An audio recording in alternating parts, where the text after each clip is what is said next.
सीतापुर गांव में बिरजू और राधा नाम के एक गरीब दंपति रहा करते थे। उनकी जिंदगी बड़ी गरीबी में गुजर रही थी।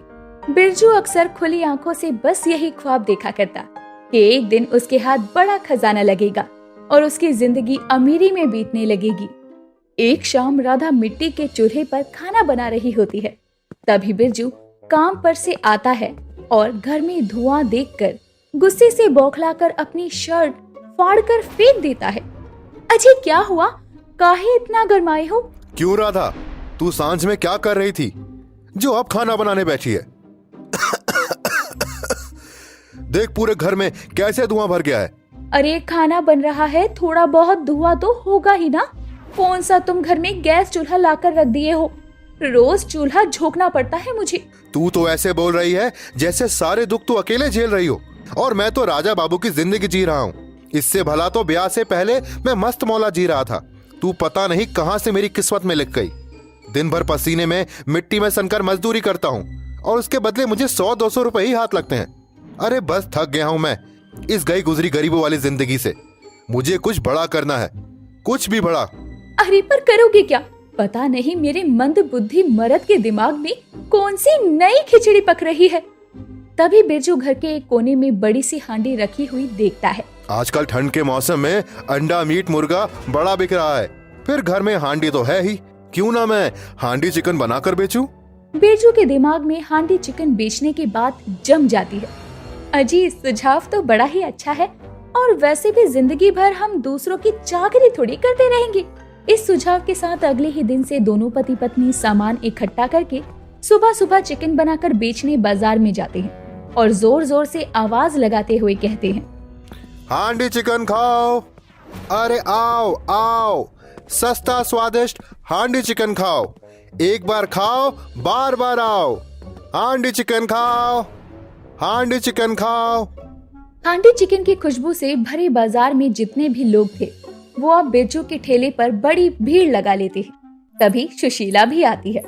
अरे ओ भैया, हमें भी चखाओ अपनी हांडी चिकन का स्वाद, हम भी तो देखें कैसा बना है तुम्हारा चिकन। अरे बहन जी, ऐसा हांडी चिकन बरेली से लेकर कलकत्ता तक कहीं नहीं मिलेगा, एक बार खा के तो देखो। ऐसा कहकर बिरजू ठेले पर खड़ी औरत को चिकन परोसता है, जिसे खाते ही सुशीला नाम की वो औरत उसकी बड़ी तारीफ करती है। अरे वाह वाह वाह, क्या बढ़िया हांडी चिकन बनाया है तुमने, बड़ा स्वाद है।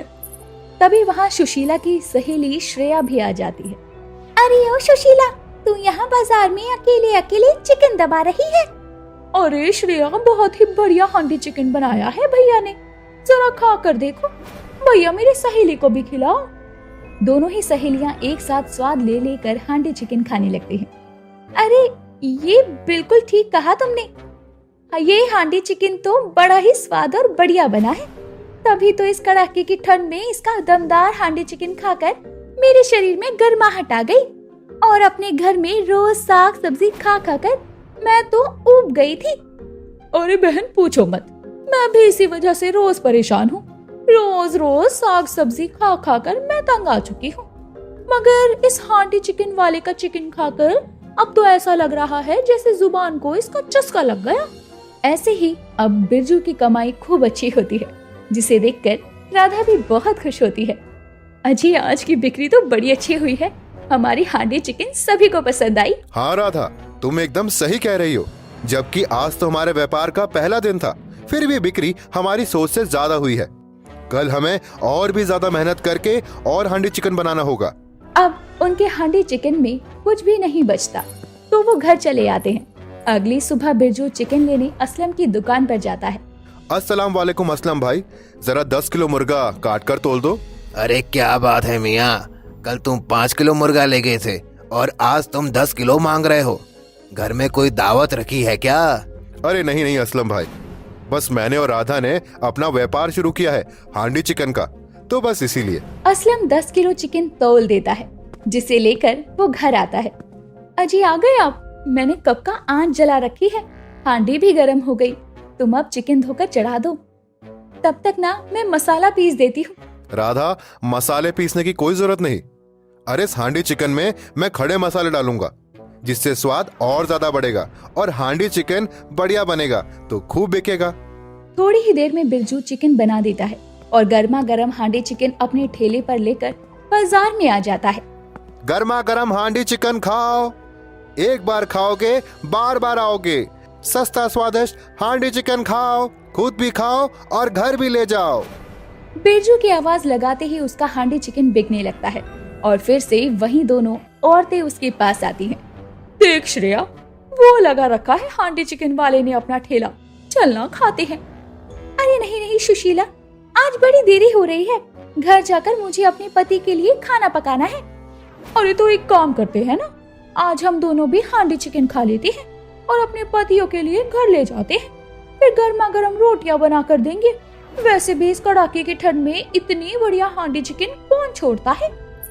ये बात सुनकर अब दोनों बिरजू की दुकान पर जाते हैं और सुशीला कहती है, अरे ओ हांडी चिकन वाले भाई साहब, हमको भी चिकन खिलाना।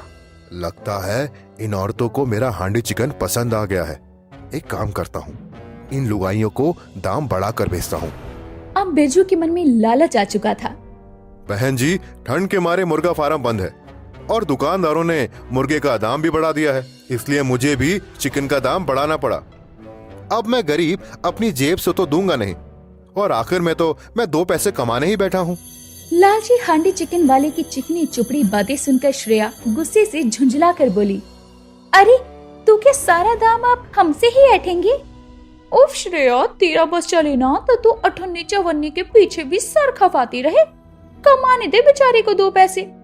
जाने देना श्रेया, पेट में चूहे कबड्डी खेल रहे हैं, चलना खाते हैं।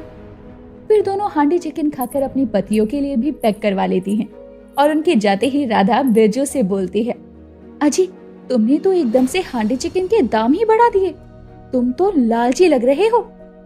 ये बात सुनते ही बिरजू अब पिनक जाता है। अच्छा, तो तुझे मेरा लालच दिख रहा है और मेरी मेहनत नहीं। सवेरे सवेरे गधों की तरह उठूं मैं और ग्राहकों को सस्ते में महंगा माल खिलाऊं। तूने देखा नहीं, मैंने हांडी चिकन महंगा बेचा तब भी उन्होंने खरीदा और कैसे स्वाद लेकर वो लोग खा रहे थे। बस तू देखती जा राधा, इस हांडी चिकन से ही एक दिन हम फास्ट फॉरवर्ड में फेमस हो जाएंगे और अपना अच्छा खासा घर बार बनाकर रहेंगे और फिर मैं राजा बाबू की जिंदगी जीऊंगा।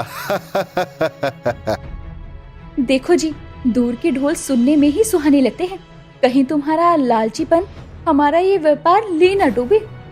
राधा के लाख समझाने पर भी बिरजू के मन का लालच नहीं जाता। दिन गुजरते हैं और अब बढ़े हुए दाम में भी बिरजू की हांडी चिकन बेचते हुए अब उसे 2 महीने हो गए थे। एक दिन बिरजू अकेले ही हांडी चिकन बनाकर बाजार में बेचने जाता है। अजी आप आ गए, अभी तो शाम भी नहीं हुई, आप इतनी जल्दी घर कैसे आ गए? क्योंकि राधा सारा हांडी चिकन बिक गया, इसलिए मैं घर आ गया। अब मैं वहां रहकर आखिरकार करता भी क्या, और वैसे भी बहुत ज्यादा ठंड हो रही है। सारा हांडी चिकन बिक गया, मगर उतना मुनाफा नहीं हो रहा है राधा कि हम जल्दी से अपना पक्का मकान बना सके। अजी ईश्वर की दया होगी तो हम अपने इस हांडी चिकन के व्यापार से ही जल्दी अपना घर द्वार भी बना लेंगे। जब बूंद बूंद से सागर भर सकता है तो पाई पाई जोड़कर हम एक घर भी तो बनवा सकते हैं। बस तुम ऐसे ही मेहनत करते रहो और लालच मत करना। ऐसे ही दिन बीतते हैं, मगर बिरजू का लालच कहाँ कम होने वाला था। एक दिन रोज की तरह चिकन लेने जब वो असलम की दुकान पर जाता है तो देखता है कि असलम बहुत सारे चिकन बस 10 और 20 रुपए में दे रहा था। इतना सस्ता चिकन देखकर बिरजू बोलता है, अरे असलम भाई, ये वाला चिकन तोल दो। हाँ, अरे बिरजू मियाँ, ये बासी माल है। तुम्हारी हांडी चिकन के लिए मैं तुम्हें ताजा मुर्गा हलाल करके देता हूँ। अरे नहीं नहीं भाई, तुम यही दे दो। यह चिकन थोड़ी डालूंगा मैं, ये तो बेचारे मेरे गली के कुत्ते हैं, रात भर ठंड में ठिठुरते हैं, काऊ काऊ करते रहते हैं। ये सब माल मैं उनके लिए ही ले जा रहा हूँ। बड़े दिलदार हो तुम यार, ये लो सब कुछ तोल दिया। सस्ता देखकर बिरजू कई दिनों का बासी चिकन बनाता है। हे राम, ये तुम कैसा मुर्गा कटवा कर लाए हो? ये तो बड़ा बासी लगता है। अब तुम लालच के मारे बासी चिकन बनाकर ग्राहकों को खिलाओगे। इससे तो बेचारे भोले भाले ग्राहकों की तबीयत ही बिगड़ सकती है। अरे छोड़ो, तुम्हें उनकी तबीयत की पड़ी है। ये तो देखो इसमें कितनी कमाई होगी।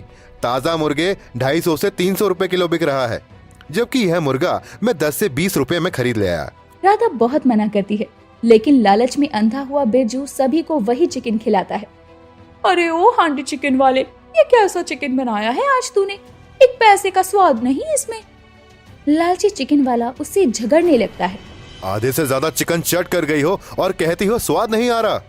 मुनाफा बनाने के चक्कर में लालची हांडी चिकन वाला ग्राहकों से बिगाड़ लेता है, जिससे अब उसके पास से ग्राहकों की भीड़ भी घटने लगती है। यहाँ तक कि इक्के दुक्के आने वाले ग्राहक जो भी उसका हांडी चिकन खाते वो बीमार हो जाते। इतने पर भी वो लालच नहीं छोड़ता। इस बात की भनक पड़ते ही असलम कहता है, अच्छा, तो लोगों की तबीयत उस लालची बिरजू की हांडी चिकन खाने से बिगड़ रही है, मगर इन भोले भाले लोगों को कहाँ पता कि वह लालची निकम्मा हांडी चिकन कितने दिनों के बासी मुर्गों का बनाता है। आज इसका भेद खोलना ही होगा।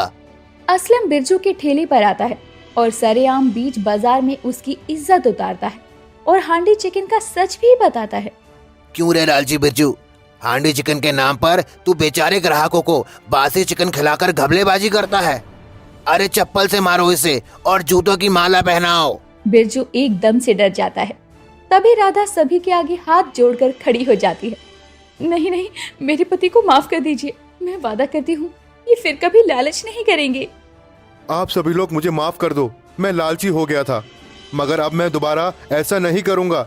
मैं कभी मिलावट नहीं करूंगा। उस दिन के बाद से लालची बिरजू सुधर जाता है और बिना किसी घपलेबाजी के मेहनत से हांडी चिकन बेचने लगता है।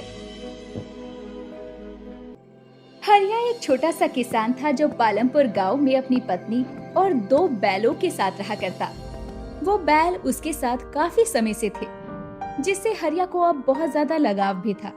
वो उन दोनों बैलों का बहुत अच्छे से ख्याल रखता और समय पर उन्हें दाना पानी भी देता। लेकिन उसकी बीवी रजनी बहुत ही कंजूस थी और हरिया पर हमेशा अपने 2 बैलों की इतनी देखभाल के लिए चिल्लाया करती और उसे बहुत डांटा करती।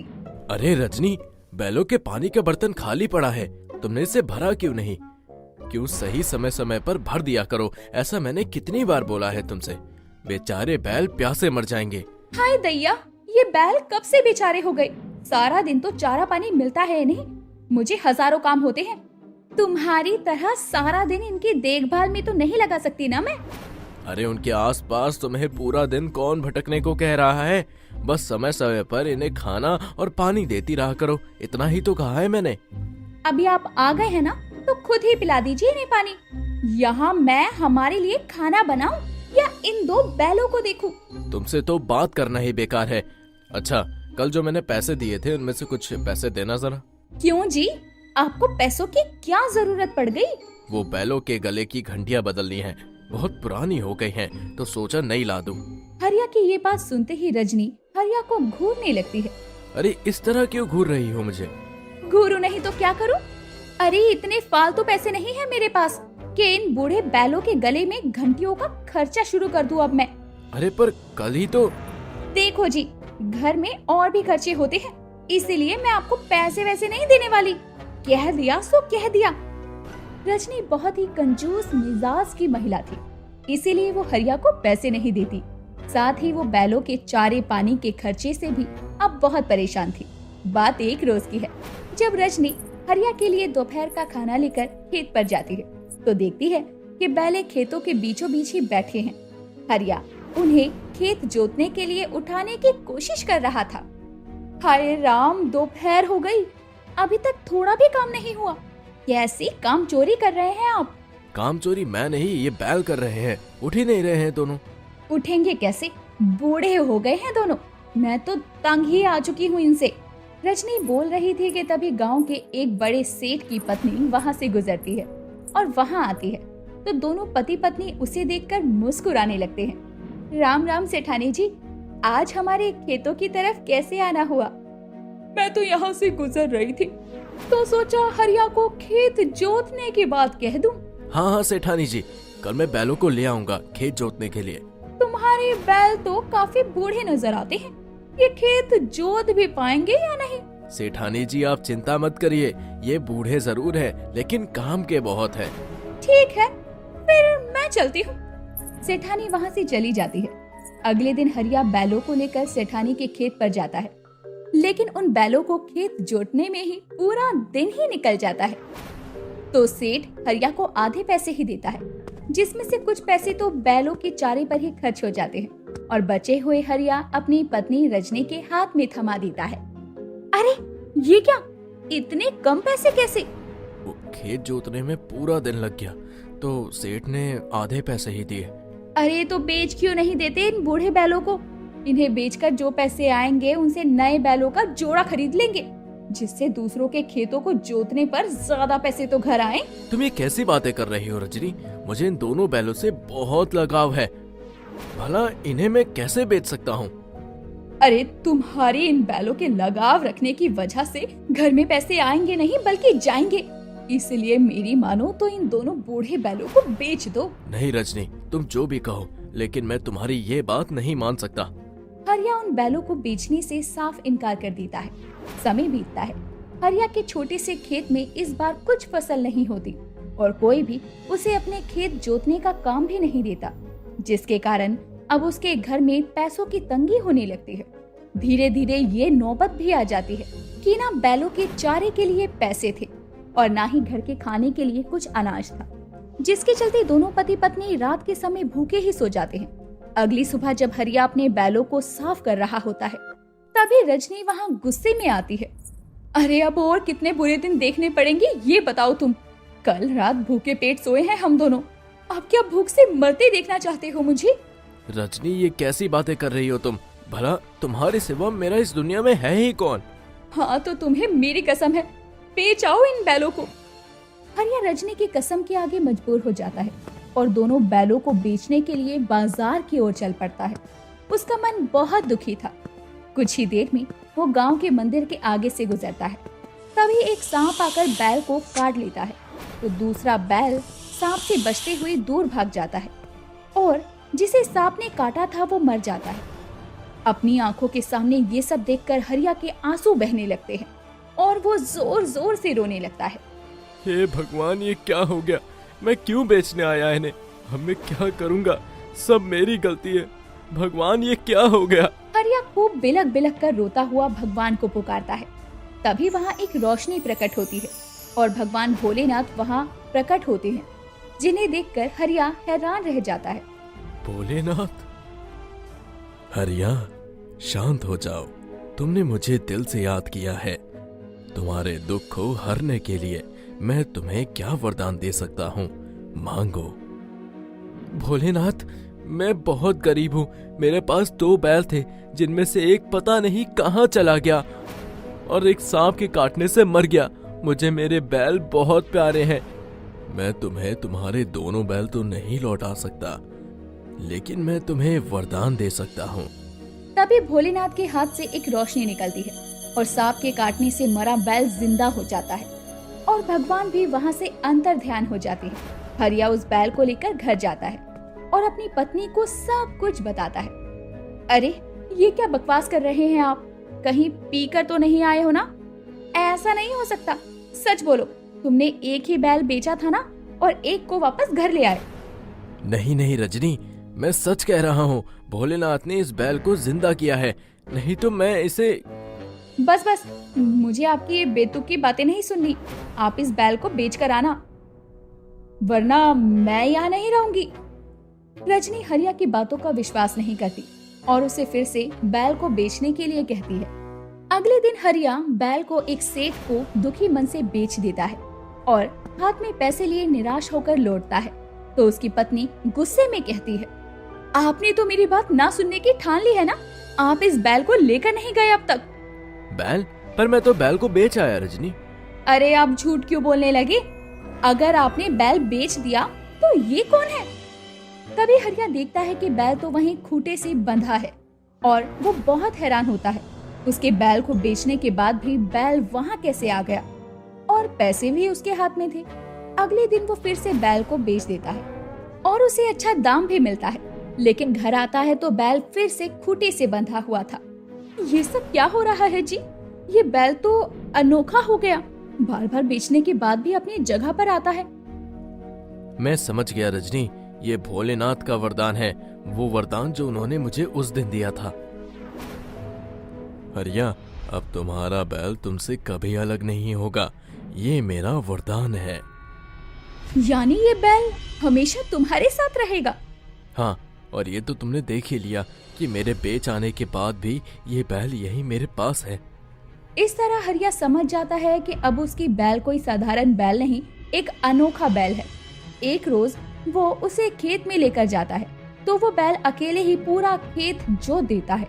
ये देखकर हरिया हैरान था, क्योंकि उसके बैल में एक अलग ही ताकत आ गई थी, जिसके बाद से वो एक दिन में बैल की मदद से दूसरे लोगों के खेतों को भी जोतने का काम शुरू करता है, जिससे अब उसकी अच्छी खासी कमाई होने लगती है। और इस तरह से उस अनोखे बैल की वजह से उसकी आर्थिक स्थिति भी पहले से सुधर जाती है। साथ ही बैल उससे कभी भी अलग नहीं होता और उसे लाभ भी देता है।